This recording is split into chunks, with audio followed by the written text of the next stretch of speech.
Let us discuss few MCQs for identity function.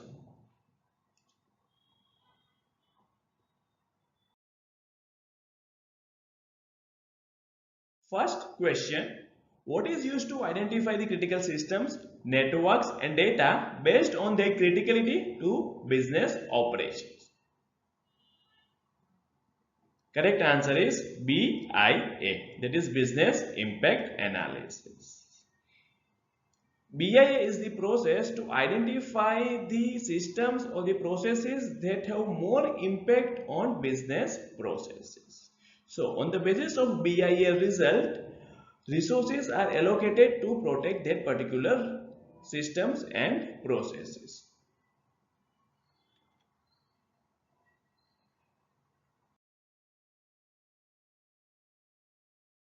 Next question. Which of the following are the categories of the identify function of CSF 2.0? Correct answer is option B. Identify assets, identify risk and improvements.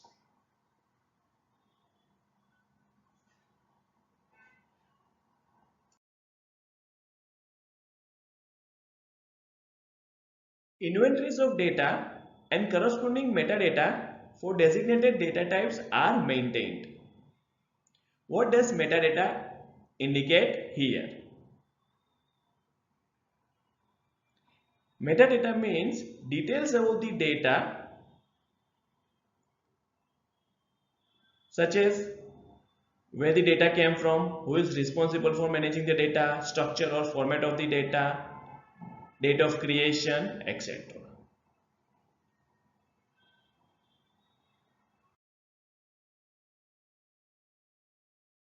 Which of the following is a key step in implementing asset management?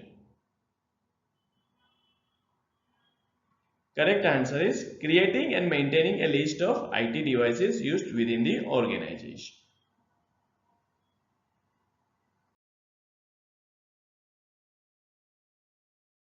That's all for this lecture. In our next lecture, we will discuss about protect function. Thanks for watching.